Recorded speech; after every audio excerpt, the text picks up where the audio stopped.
观众朋友大家好，欢迎收看3月7日公司台记台下晡新闻，我是陈淑君。咱先来看今仔有什么新闻重点。国内传出头2例本土的高豆病例，分别是新竹县40多岁、甲高雄市20多岁查甫人，2个人的感染源加调查。头一批澳洲进口36万粒的鸡卵，昨暗已经送到台湾。对澳洲进口鸡卵的成本真贵，农委会表示会吸收。透早渔猎发生2台火车烧弄，火车败马，搁火烧车，至少造成20来人死亡，目前搁抢救。新闻开始来看疫情转好，也毋过咱国内传出有头2例本土的高豆病例。疾管署是表示讲，这2个病例分别是新竹县40多岁、甲高雄市20多岁查甫人，2个人伫2月底出现症头。因为这2个人最近拢无出国，所以应该是本土病例。感染源搁调查。国内出现头1个高主的本土病例，疾管署初一公布国内新增加2个高主的确定病例，一个是新竹县40多岁，一个是高雄市20多岁本国籍的男性。这2个人伫2月底因为发烧、起粒仔会胀、起水泡、淋巴结肿起来、支破空等等的症状，经过采检了后确诊。因为这2个人最近无出国，所以研判是本土个案。感染源还佫当伫调查当中。那这嘛是咱国内累计第6甲第7高主的确定病例。主要的传播方式呢，是从跟感染者非常亲密的接触，尤其是黏膜。那亲密接触是很重要的，目前医调看起来都是以亲密接触为主要的传播方式。另外，流感疫情嘛加悬，这礼拜新增加4个流感并发重症的个案，而且这4个拢无注过这贵的流感疫苗。其中年岁上介细汉的个案是一个9岁查某囡仔。目前还佫伫家护病房治疗当中。他从发病到就是住到加护病房是隔了3天的时间，所以应该是说这个病程变化的比较迅速啦。疾管署表示，高主出现本土个案了后，经过评估，国内传播的风险也悬。2个个案的25个接触者内底，有6个建议爱接受预防性注射，相关的接触者会监测到3月20，而且初2拜4会针对高主的议题召开专家会议。而且找民间社团开会讨论，研究安怎加强预防宣导。记者综合报道。农委会要对澳洲进口500万粒的鸡卵，昨暗有36万粒已经送来台湾。也毋过有农业专家指出讲，政府进口鸡卵1公斤至少爱了100块，等于讲农委会爱补贴3000万哦。农委会主委陈吉中早起是表示讲，因为有空运、海运的费用，农委会会来吸收这部分的成本。另外，中央大学经济研究中心公布2月份消费者信心指数升到62.47点哦，虽然比前个月提悬，也毋过甲去年同期比起来，嘛是降10点。消费者对未来半冬的物价嘛是个较悲观。头一批为澳洲进口的鸡卵，总计36万粒送来台湾，但完成检验甲检疫通关的程序了后，上紧后日就会当调度予加工业者来使用。不过有农业相关人士分析讲，农委会按算要进口500万粒卵，每公斤至少会了100块以上，等于是农委会爱倒贴3000万。澳洲进口的部分呢，那因为牵扯到是海运还是空运，所以每一颗的蛋当然进来之后是比国内的贵。那这个价差呢，农委会这一边会来吸收，但是最重要的是，它不会影响到产地的价格，请农民放心。为了解决国内欠卵的问题，除了为外国进口，嘛有立委呼吁，国内上旧的饲鸡场应该赶紧改建，才会当提升国内卵的产量。不过，这波欠卵的情形，毋但是民众买无卵，卵价大起嘛，互大家是害惨。中央大学财经中心公布2月份消费者信心指数，虽然起到62.47点，月升2.74点，不过却是年减10.72点。6项指标内底有5项拢较无乐观。另外，伫未来半年，国内物价水准是27.15点，月升0.15点，年减3.3点。外界关注今年的趋势，敢是会较悲观？我们有96%以上的民众，他们认为未来半年的物价还是会上涨，对未来物价上涨的这个忧虑还是蛮深的。学者指出，民众对未来半年的物价，大部分也是悲观的态度。通货膨胀的压力大，物价当时才会落。恐惊毋是高课性利息，就会当甲直直起的物价压落来。记者综合报道。中央银行今年头一场的理监事会会伫3月23召开，外界嘛正关心讲敢会继续升利息。中央银行的总裁杨金龙今仔到立法院质询，并无表态，也毋过伊强调讲，台湾未一直处伫即款通货膨胀欠悬、经济衰退的状况。全球通膨下降速度不如预期，市场预期美国联准会会继续升利息，货币政策利率可能在年中达到5.25%到5.5%的目标区间。央行总裁杨金龙早起到立法院进行业务报告，伊分析，面对全球经济成长放慢，世界各大经济体会更加缩减货币政策来影响。对央行副总裁到数媒体指，台湾货币政策太过消极。杨金龙有无共款的看法？我们的货币政策是由全体理事来，我知道，是由全体来决议的，我知道。那你认为有没有消极嘛？我认为是合适的。会不会有停滞性通膨的可能？我们应该是不会。我们去年的经济成长，我知道，还有通膨，还有今年的预测都没有这个样的。杨金龙表示，台湾被限制停滞通膨，对全年经济成长率保持目前看起来无问题，不过还是要继续观察全球主要经济体复苏的状况，来继续修正预测，用温和升利息确实是有效压制通膨的预期。那我们担心的是一个通膨的预期。所以呢，我们也必须要用温和的一个升息的一个方式来抑制抑制这个通膨的预期心理。外界关心3月23央行今年第一场理事会也可能会升利息应应通膨。央行表示，国内通膨冲击不如欧美，所以缩减货币政策也相对温和。另外，针对去年初推出买地贷款期限18个月开工的规范，侪房市投机炒作，不过也引起建商的反弹。央行表示有特殊状况应例外处理，不过让房市慢慢降温，这是正确的方向。记者综合报道。基隆市政府网讲，代替会当开基隆到南港的直达车，大部分的基隆市民拢真支持，嘛真期待。基隆市长谢国良是建议讲，早起7点34分，对基隆到台北109处的自强号会当加停南港站，配合后半年800几道1200块的月票政策，民众会当搁坐捷运专车，互基隆的通勤族唔免烦恼讲上班的时间无车通坐。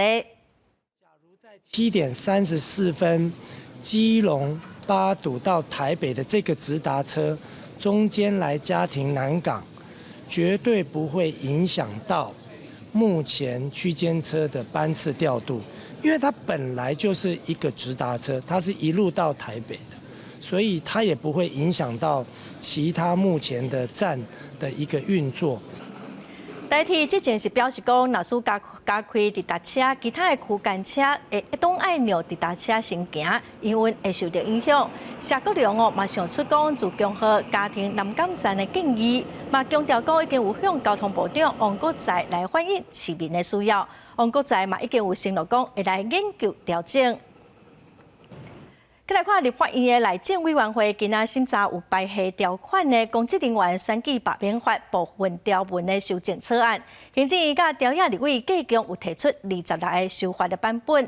内政部是表示讲，有部分的版本是建议讲，牵涉到乌金庆毒，佮有涉密顶罪，就应该拢爱禁止参选哦。内政部长林佑昌伫上任后，今仔嘛头一届去立法院质询，林佑昌是表示讲，排污的部分，朝野已经有正大的共识咯。立法院内政委员会找排审公职人员、总统、副总统选罢法部分条文修正草案，防堵乌金庆毒参政，将做哪里公防焦点。内政部长林佑昌上任了第一摆到委员会质询，针对排污部分，林佑昌表示，希望有共识顺利推动。两个法案都是各政党还有社会大家所瞩目的。虽然是高度的政治性，不过也有高度的一个共识。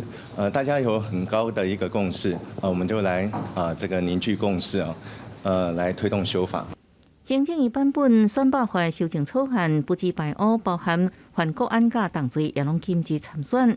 另外，修法也警方境外势力侵quyền影響介入選舉，國民黨團版本承認，勿犯性侵害犯罪防治法，儿童甲少年性不社防治条例一人列入排除参选的范围。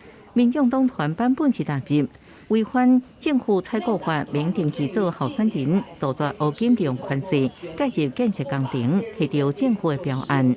我们希望民进党不要打假球。既然行政院去年提出来了，那就赶快好好的在立法院来通过。90%以上的黑金，议长、副议长、议员、立委，有涉及这些应该要被排除条件的，都是国民党的。那如果定下去之后，我还怕国民党临阵脱逃。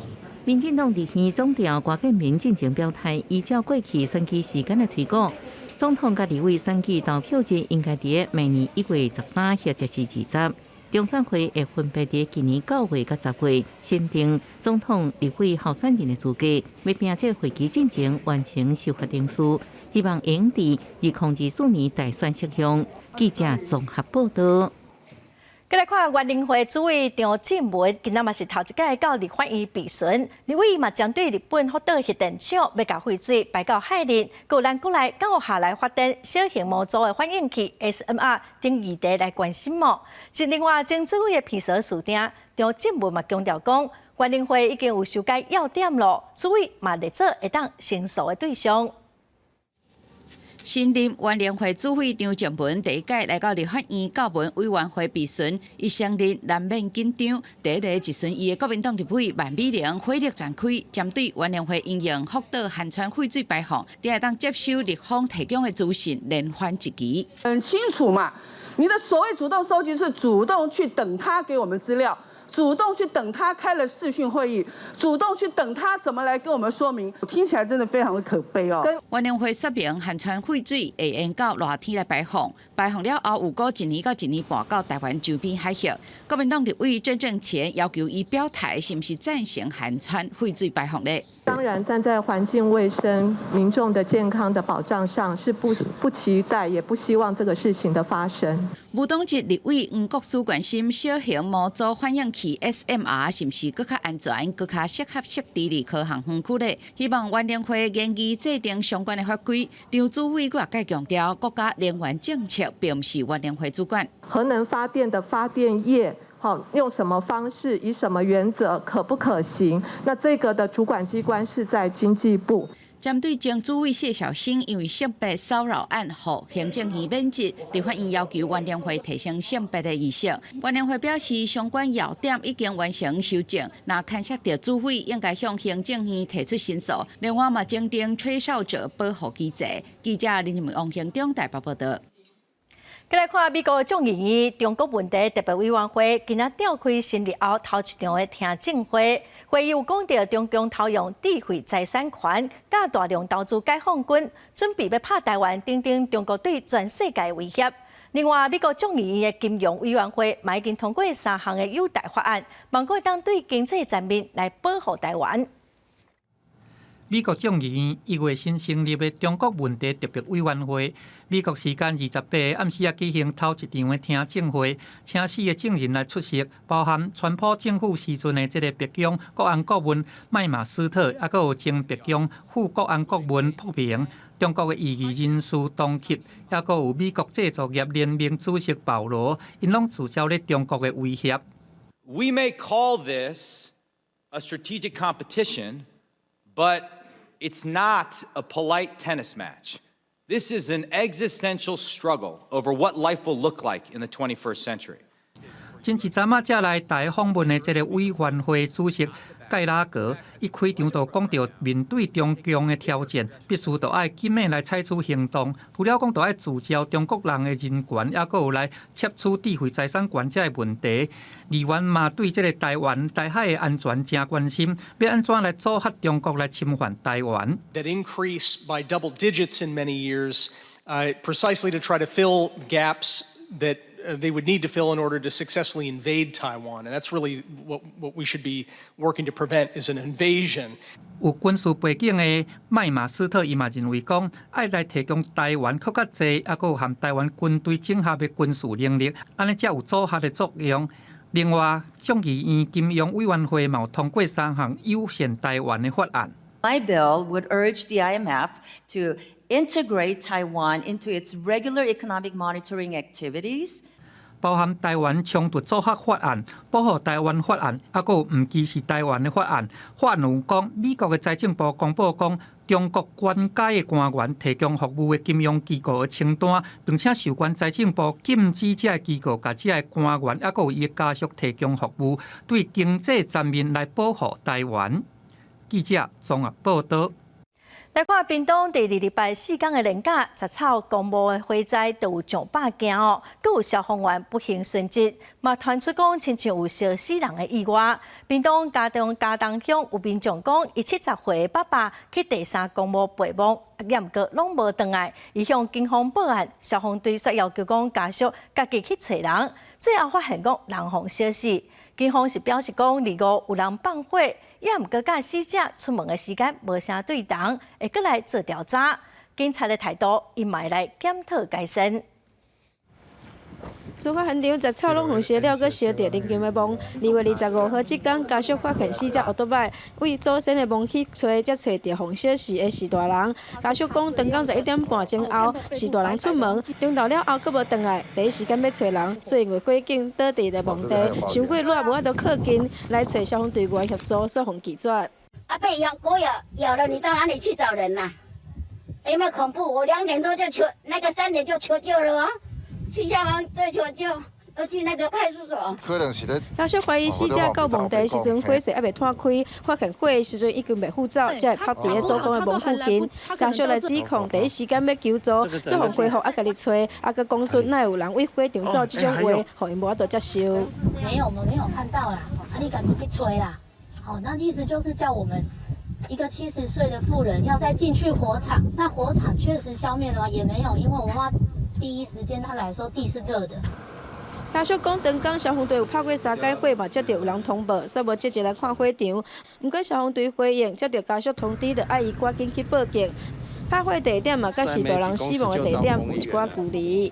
使用公墓火警距离陈尸地点有30几公尺，陈尸的地点没有火焰，没有火焰都没有。为布到那个水线，为布到那地点那灭火。是否与本案起火原因有关仍需待消防局火调科调查报告确认。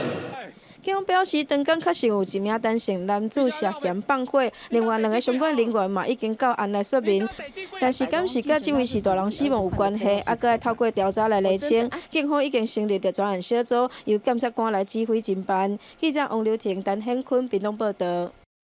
疫情期间体育署推出动资券来进行运动产业。早起有立委开记者会，因表示讲，文化基金平均一档拢有8亿到20亿的经费，所以呼吁体育署应该爱比照文化部的艺文券固定来发。体育署嘛表示讲，一定有在规划，3月底就会对外公布。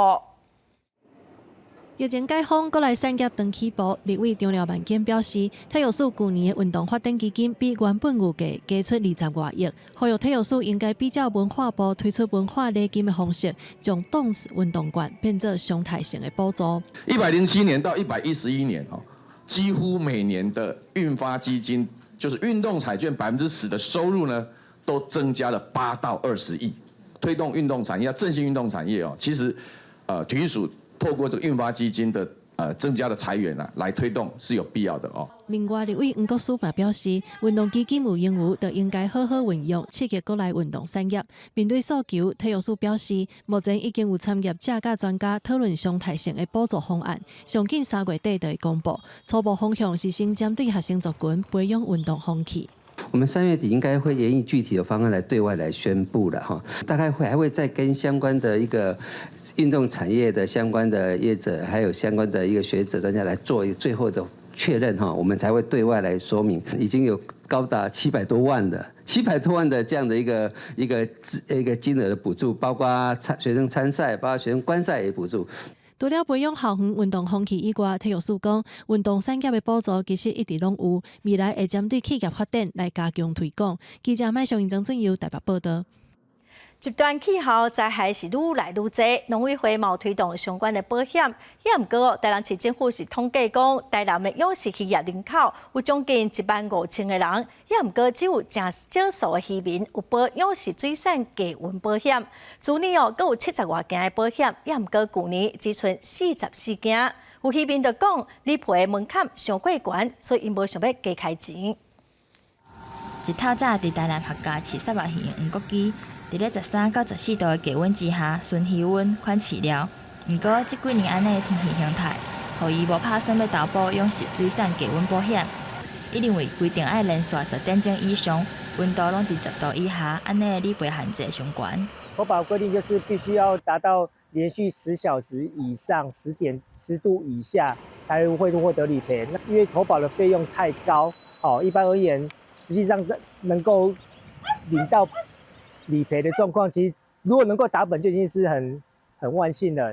台南市农业局讲，用湿水产保险的规定期间是逐年的11月初1到过当年的3月15。目前有石斑、沙白鱼、黄桂鱼、甲鲈鱼等种类。理赔甲投保的金额看养饲的方式等条件无同，渔民反映户定伤悬，亲像气温站甲鱼温实际温度都常常有差，后续嘛阁看情形沟通。也会是这个实际的情况，就是依照比较客观合理的保障方式去跟保险公司或者是跟渔民去沟通，希望能透过这样的方式，让提高渔民的投保意愿。以我这保，我这若全部保安尼啦吼，以3公顷外安尼，差不多爱伫30万啦。啊，但是就是讲，政府咧推动啊，有当政府算讲有加减仔斗帮忙啦，有一个保障啦。农委会因应极端气候风险推动相关的保险，中央负担1/3，地方政府甲渔民各分别负担1/3。不过台南今年只有70外户投保，因为气温无达到寒流灾害标准，所以渔民拢无得到理赔。去年只剩44户投保。虽然安尼，台南市农业局也是鼓励宣导渔民投保养殖渔业来分摊经营风险。记者综合报道。国际新闻来看，希腊初一透早2台火车烧落，一台载300外个人客的客运火车，甲一台载货的货运火车烧落，火车败马佮火烧车。目前知影至少造成20来人死亡，有80外人受伤。意外现场是乱糟糟，因为火烧车四界拢是烟哦。至少有17台的消防车、20台的救护车、150外的消防队员伫现场的抢救。也毋过救援的速度是真慢，有人掉伫火车内底，所以死伤人数恐惊会阁增加。再来看罗西亚甲乌克兰阁继续咧战。罗西亚伫2月27、28这2天，挖进乌克兰边境的所在，受到真侪架无人机的攻击。有真侪地方电视台佮广播电台嘛放送空袭警报。另外，圣彼得堡机场嘛因为紧急状况关起来。也毋过，罗西亚是表示讲，这拢是受到骇客攻击，发布假的空袭警报。罗西亚总统普廷嘛表示讲，这个状况伊拢有了解，嘛下令讲爱防止互敌人骇客渗透。为6月起的无人机残骸，俄罗斯当局断定是来自乌克兰，表示这军用无人机侵进5国境内，其中一架离首都莫斯科差不多100公里。我表示一组天然气设施，过去2天境内至少4个地区有想要入去或者是成功入去。17暗时有3架无人机将边境都市贝尔格罗德地区当作是攻击目标，这栋公寓窗仔被拍破。莫斯科州州长乌洛比约夫证实，无人机落落去的地点科罗姆纳附近有一间俄罗斯天然气公司的压缩站。运作无断气天然气公司表示，无人机明显是将附近的树仔加断，搁伫离天然气压缩站围拿差不多10公尺的所在降落。乌克兰并无表示对这代志负责。内政部长顾问格拉申科伫推特打出一张无人机相片，佮表示，伊离俄乌边界有500外公里。无偌久，普廷都唔敢公开出来，因为无人机用飞这么远。那乌克兰是无后乌手，也是俄国入侵满1年，离首都莫斯科上近的一摆攻击。进前，俄罗斯国防部表示，伫南部拍落来2架乌克兰无人机。普廷总统已被下令加强边境防护，无讲到无人机的代志。不过要求强化俄方反间谍工作。пресекать попытки незаконного провоза на территорию России оружия и боеприпасов. Ведь западные спецслужбы традиционно всегда активно работали по России. А сейчас они бросили против нас дополнительные кадровые, технические и прочие ресурсы.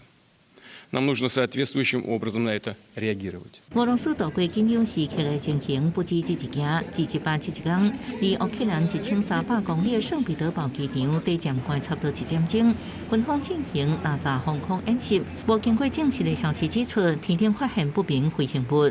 президента полная информация на этот счет. 另外，海基攻击和电视广播发出错误警告，要大家赶紧闪避空袭，有飞弹威胁。俄国紧急事务部已经澄清，这拢是假警报。国营媒体引用官员所讲的，拢是乌克兰做的，几乎无做出回应。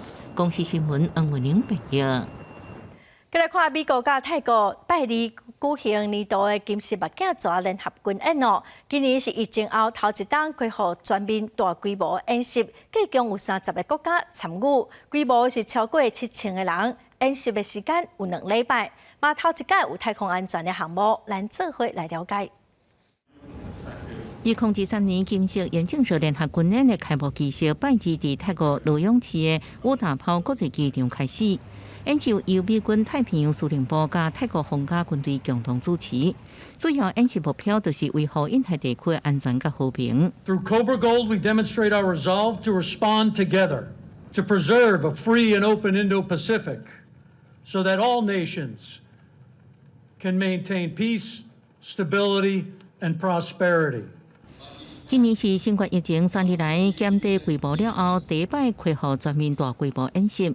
美军派出3800人，泰国派出3000人，加上新加坡、日本、印尼、南韩、马来西亚，甲另外23个派人投入，总共有将近7400人参加。不过主办的泰国这几年积极甲中国建立关系，加上泰国皇家军队内部对美方批评泰国军方2006甲2014年发动政变有点意见，也互双方关系出现微妙变化。 军演总共分做3大项目，包含统合指挥系统、灾后救援甲人道救援以外，今年也特别纳入包含太阳风暴影响、军事装备运作、太空安全科目，注重未来可能发生的情形。We will conduct integrated ops across the land, sea, air, space, and cyberspace with our partners.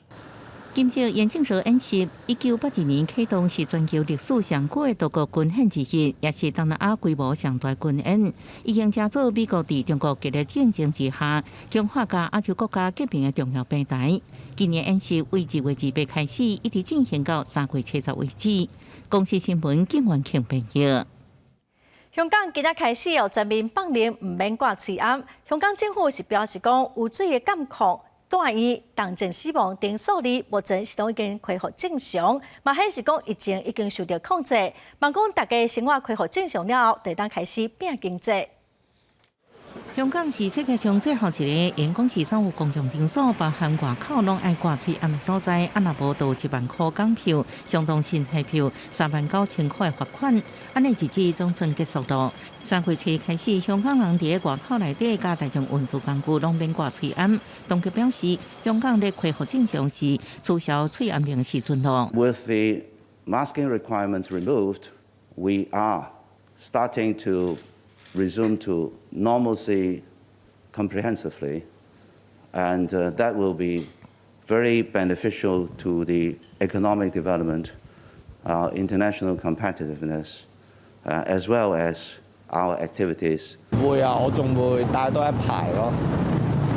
咁因為雖然依家政府話聽日唔使口罩令啦，但係一嚟自己屋企仲有啲口罩啦，咁二嚟都仲係會擔心個疫情嘅。咁我哋都會繼續戴口罩。我哋會繼，因為好驚啲細菌翻嚟。 澳門支持取消嘴暗令，香港也對咧做。官員表示，慢慢取消嘴暗令的防疫效果無大，這片困難，也對民眾生活帶來無方便，決定全面取消。病院等照機構是家己決定是毋是要掛嘴暗。公司新聞黃文玲報道。 過來消息來看，台北市社島自救會早起去台北市政府頭前抗議，要求市長蔣萬安撤銷進前通過的生態社島開發方案，最高以選舉的政見講保留舊路，嘛要求講3月7日的說明會先停開哦。地政局是表示講會將自救會訴求予市長了解，嘛甲民眾繼續溝通。無條件剔除社岛自救会甲成员者伫台北市府的门口口抗议3月初4要召开的订售说明会，是延续瓜市府的政策，无重视居民要求重新检议的诉求。土政小组会议决议在去年底建议依照民众提出的9大聚落剔除条件原则重新研拟，但是台北市政府不准备重研议啊，还是按照柯文哲时期这个烂方案继续往前推进。自救会强调，因一再诉求改图禁建、原地改建、高大聚落全面保留，但是新市府第一届要开的说明会，竟然是照将市府的旧方案来向居民说明，认为新市府辜负社岛居民的期待。成员自救会学者嘛指出，区段征收是阿爸的做法，应该行向正当行政程序，而且都市计划法有定出市府3至5档就要进行全部检讨，即马应该就是时机。第一个部分是抵抗区段征收，第二个部分它是抵抗威权，也是违宪的都市计划。3月4号，还有所谓的从下而上的沟通，这2个诉求全部原本的带回去给局长跟市长。社岛自救会表示，用新市府撤销生态社主导案，将开发的权利献予居民。那硬要伫3月初4开会，因会发动更较强烈的行动。记者陈立台台北采访报道。那放假普通时啊，依然国道5号拢会正塞车。立法院的交通委员会甲交通部长王国材早起去宜兰考察，将对县政府要办理正式东山交流道的评估前几天，予交通部退回。也毋过高速公路局是表示讲，因会尽量来协助。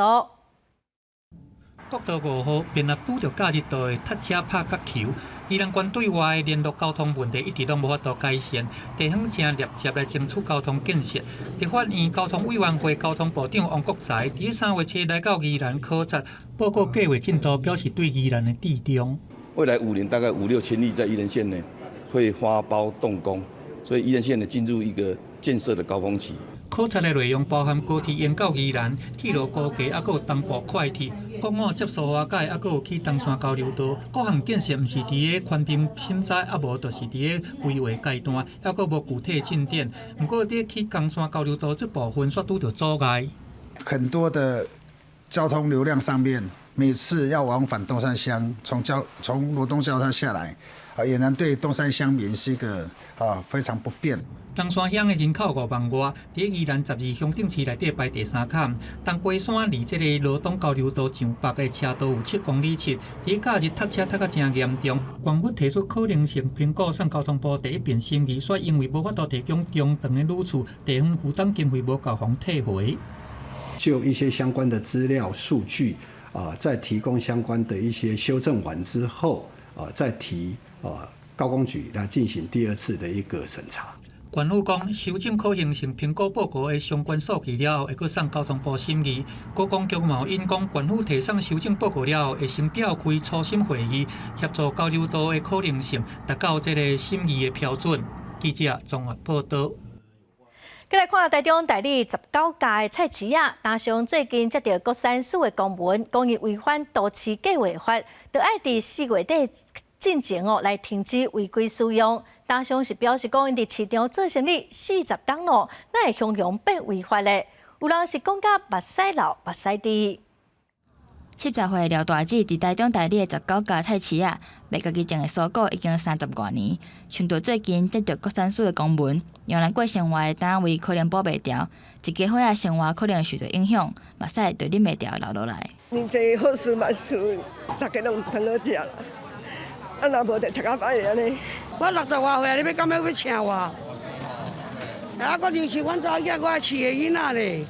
卖大会张小姐搁较烦恼，安怎嘛想袂到，伫遮做生意20多冬，竟然变作是违法经营。台中大理区19届菜市仔的摊商2月中陆续接到国产署的公文，要求因伫4月底进前停止违规使用。摊商代表表示，20年前开始向国产署以9年一约的方式来做。最近一届约期也过5年的效期，蔡雄向要求爱剔除，引起当地真大的反弹。阮毋经过合法的承租，啊嘛有6万屋税，阮是一个守本分的这个市场。团商不满已经向国产署纳租金，即马煞变作违法经营，要求相关单位辅导合法。市府表示，当地因为已经违反多次计划法的规定，违法事实明确才开发的。现况是作为大型商场，有40个摊位在使用。那本案住宅区作为大型商场使用的限制规定，已经违反都市计划法的规定。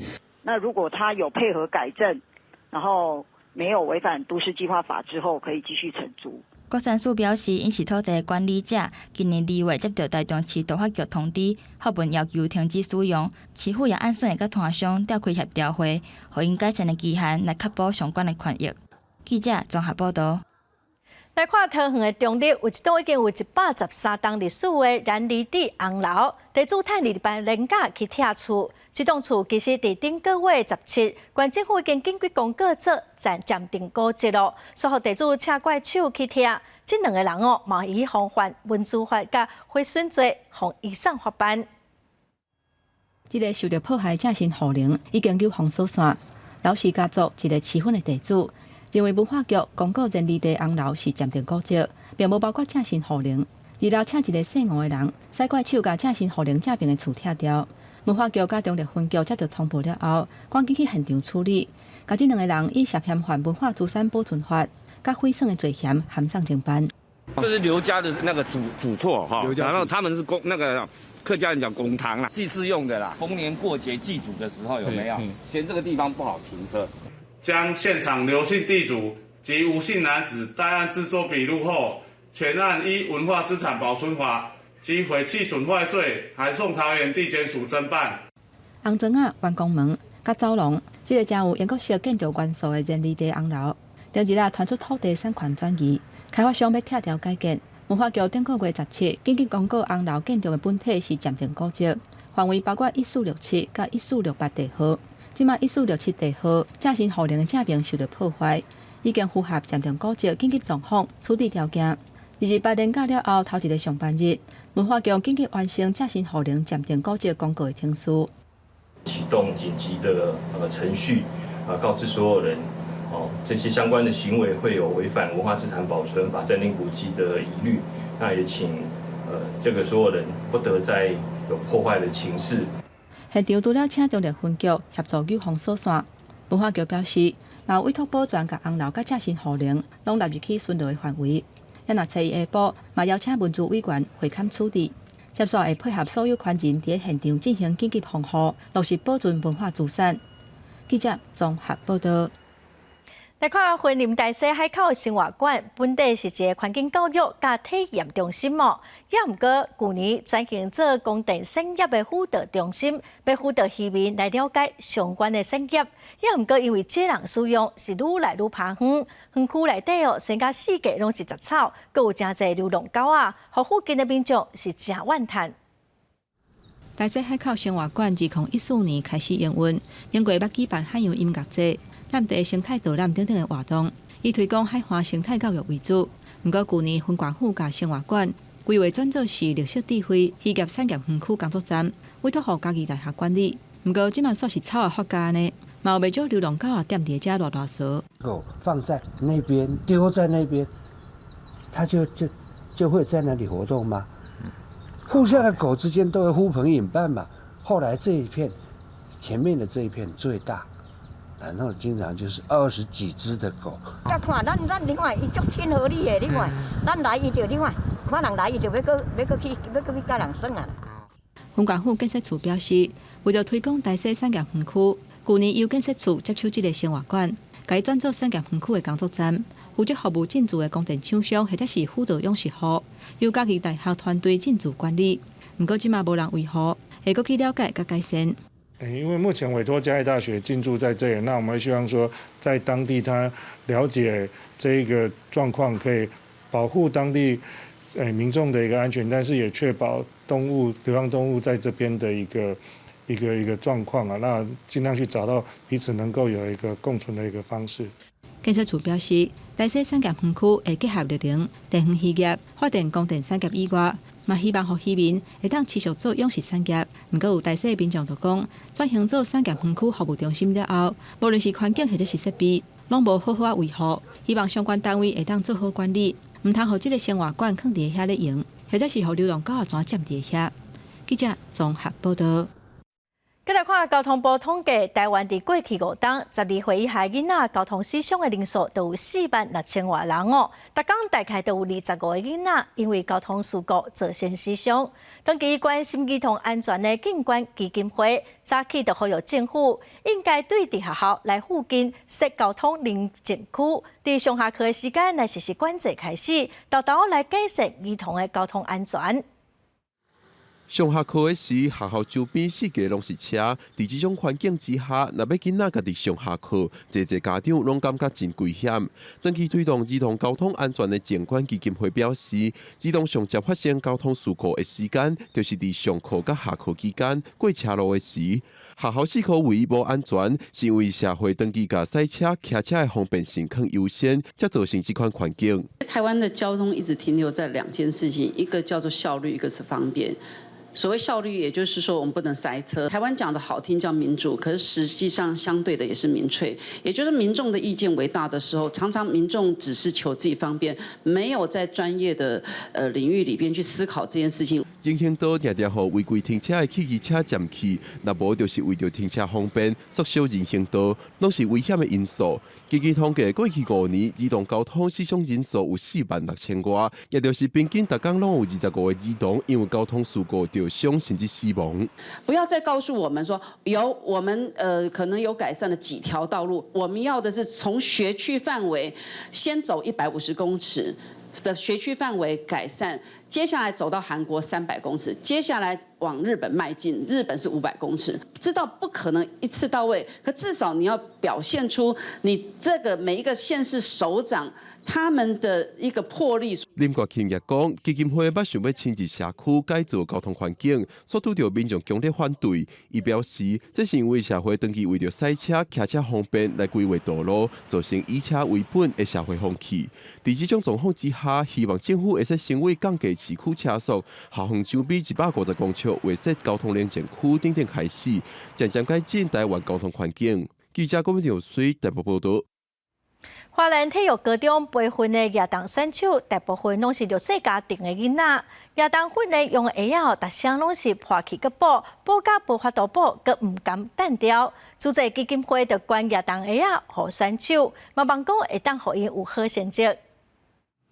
要摕好成绩，花莲体中的亚教练选手伫场顶拼命行，好成绩常常得到肯定。啊，毋过你敢知影，本上场的是这双破的鞋仔。因为我们每天都要使用，所以它的耗损率还是相当高。经过多次的维修，还是没有办法。亚教练的鞋仔一直修理，啊，佮几个人斗阵凶，因为选手大部分来自弱势家庭买不起。主席花莲病院运动中心特别向主席基金会争取经费，互选手大家人弄一双新鞋仔。花莲的偏乡学校有一些需要辅助的，那我们呢也善用来自社会各界的爱心、善心的捐款来应用在这上面。收到专属鞋仔，唔免阁穿别人穿过旧鞋，学生拢真欢喜。默默在背后看到学生需要的一群人，满足他们这个基本的这个装备的需求。换新鞋仔好亲像练习起来拢充满气势，希望将来为家己争取上好的成绩。记者综合报道。来看台东伫上乡公所，去年利用粪扫场附近的土地，成立流浪动物两度之家。也毋过，流浪动物实在是上过济咯，所在嘛无啥够用哦。今年可能阁要再扩大，也毋过照顾的能力甲饲料费用是互乡公所真伤脑筋。台东市海滨公园是市区的观光景点之一，毋过现在有流浪狗伫遐乱扫，还阁有人会来甲因饲，影响观光。未少民众怨叹官府是安怎把遮的流浪动物掠走。实际去台东县流浪动物收容中心，遐会当收容100多只流浪动物的收容空间，目前已经拢满啦。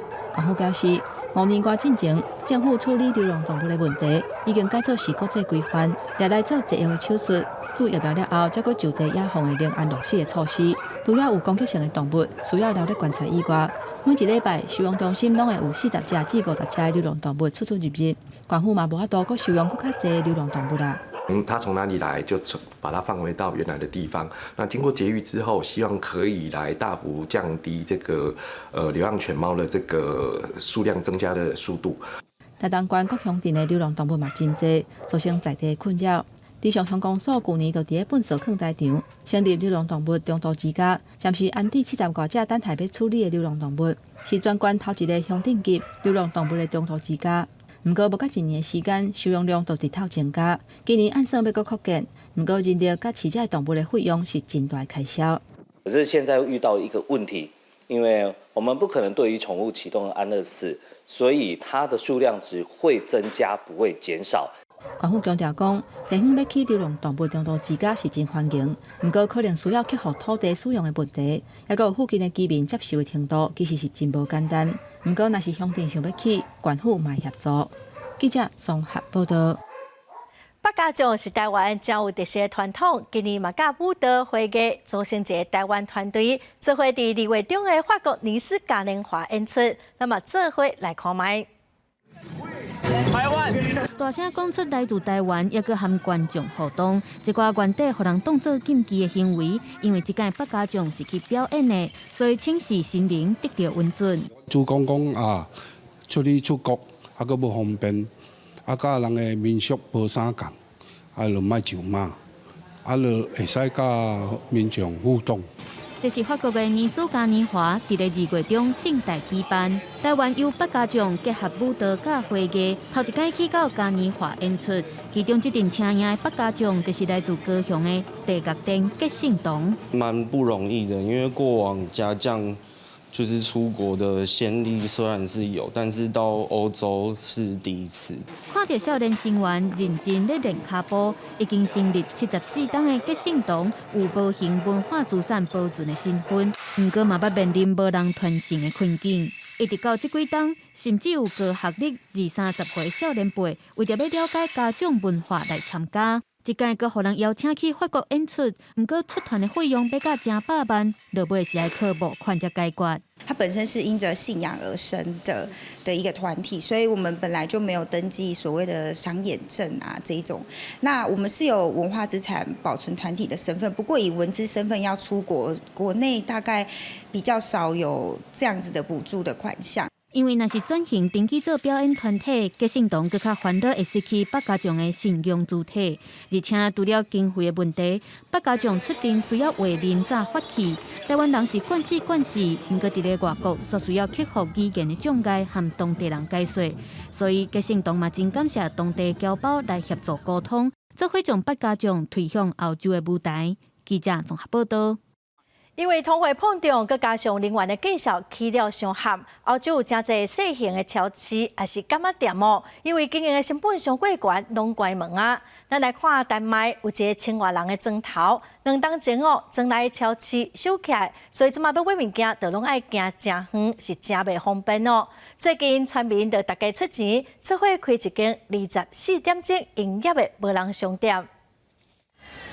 丹麦零售业协会的资料指出，伫过去10冬以来，人口伫咧4万或者是无到4万的地区，有1/5的便利商店拢结束营业。伫首都哥本哈根西北边30公里，总人口只有1000人左右的这个村乌维尔斯就是其中之一。通膨国家能源计数甲营运成本一直起，村内唯一一间杂货店挡袂牢收起啊！这2年，村民若要买一个鸡卵、牛奶，也是胖，拢爱塞车塞到7公里外的店去买。Everything is concentrated on the larger cities, so the small villages do not have those grocery stores, which is really a problem. And also it means that some of the small villages would actually die because nobody wants to live there. It's too complicated to get anything to eat. 乌维尔斯500户居民内面就有200户，大家最近出钱，伫今年1月中开这间无人过的自助商店。用货柜改装的这间店，人客伫咧门口用手机扫码了，输入个人的数位身份证资料，就会使入去。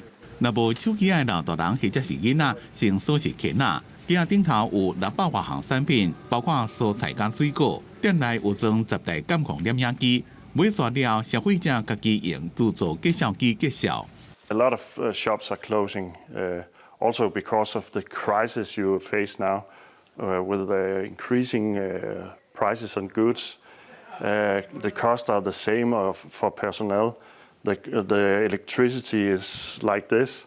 So now we can see a market. We face a market right now, and we have a lot of requests from both from store chains that would like to have this solution implemented, but also from small groups of people in these villages that want to make their own shop. 丹麦自1年前开始出现第1间无人过的商店了，即马全国已经有16间，其中4间是会柜改。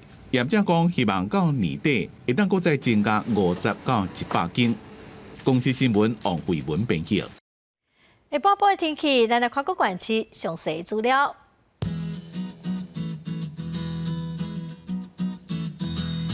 北部地区上低18度，上悬22度；中部地区上低18度，上悬28度；南部地区上低20度，上悬29度；东部地区上低20度，上悬25度。华东地区上低13度，上悬23度。咱再来看未来3天的天气。